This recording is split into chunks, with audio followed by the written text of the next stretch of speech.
And the game of the year is Baldur's Gate 3.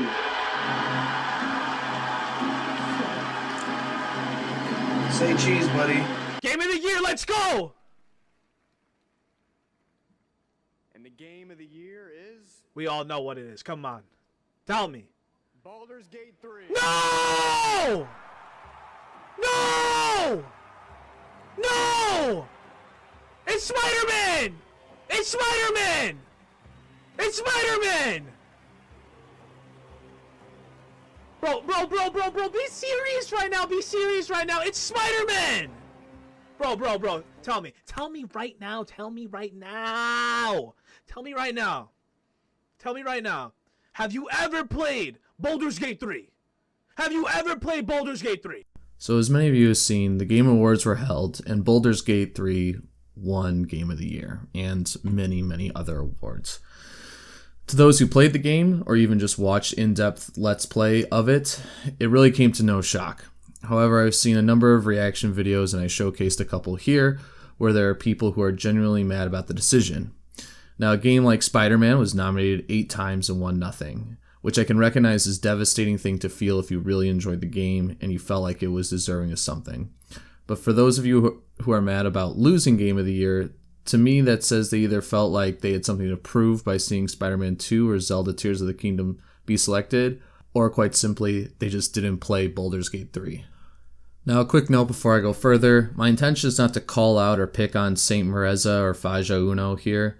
I am simply using their videos to illustrate that people were not happy about the decision. I can empathize that their game didn't win, and I can understand they probably feel slighted that their game won nothing. Now, I recognize that I have not talked about Baldur's Gate on this channel, but I will say that it is by far my favorite game of 2023. For those of you who don't really know too much about me, I tend not to play a lot of new games, a lot of the new big titles.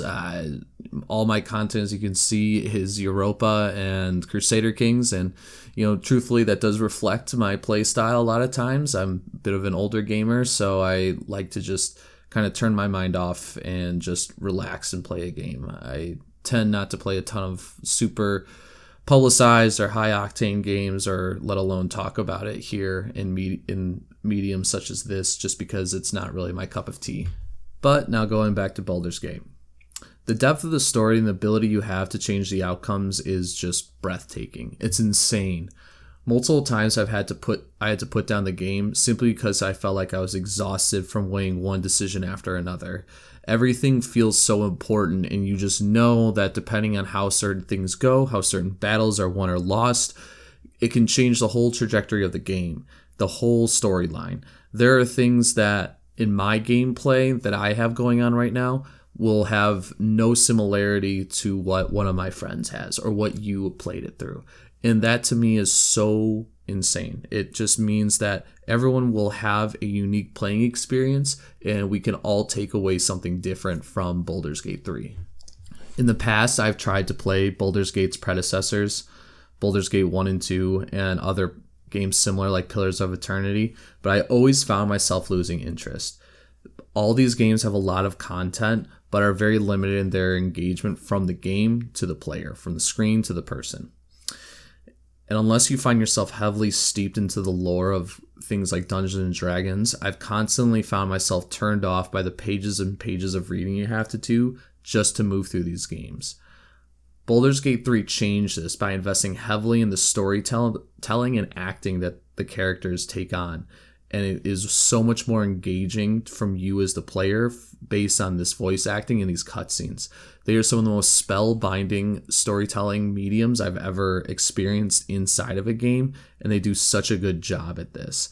It really shows that this is the new way that RPG games will have to consider how to engage their audience if they ever hope to achieve mainstream success like Baldur's Gate 3 did.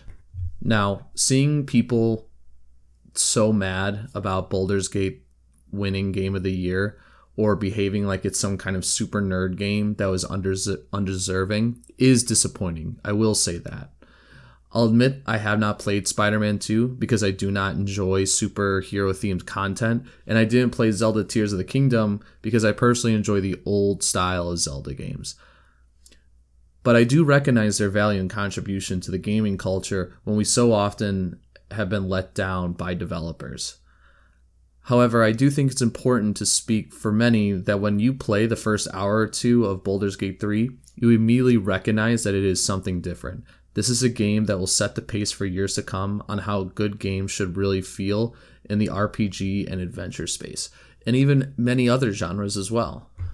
We should all be happy to see that a game that threatens its competitors as something where rival companies are telling the gaming audience to lower their expectations on their own development, that should be worn as a badge of honor, because what that means and shows is that a new level has been reached in terms of what gaming can achieve and should achieve. And we as consumers should ask nothing less from major developers to follow suit. Maybe tough for those indie studios to do that, and we have to recognize and appreciate that whatever they can do is at the best of their ability. But when we see games made like Baldur's Gate 3 for large audiences like this from a large developer, we have to hold other development studios to those higher standards when developing similar games. Because asking for anything less will only allow developers to push out lesser products, something we've seen so much in the past decade. Now back to the people who possibly felt sore about this.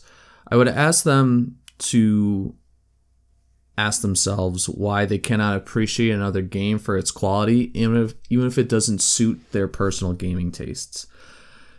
There are plenty of games, plenty of music artists, things, anything like that, shows, movies, whatever, where I have no interest or maybe even like for that artist, that game, that whatever, but I can at least respect the contribution that it brought to whatever focus we're looking at here.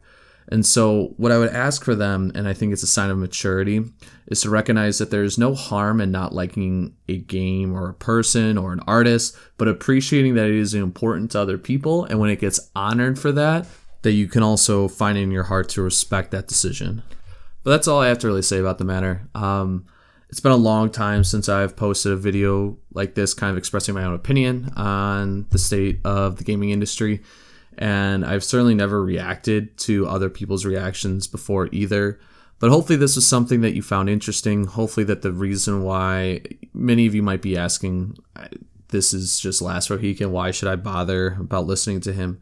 I would hope that, if you are a subscriber of mine and have come to these videos that I've posted for tutorials on games like whether it's Europa or Crusader Kings or something else, I hope that you can at least come here and respect my opinion in the same way that you respected my strategies for those tutorials. But yeah, otherwise, just let me know. Let me know what your thoughts are on this. Let me know if you think that Baldur's Gate was deserving of Game of the Year. I think it was, but let me know if you feel differently. And let me know if you like these videos. I try to put them out a little bit, in a hope that I can get content to you all sooner and quicker. But yeah. That's all I got. So thanks, guys. This is Last Mohican, and take it easy.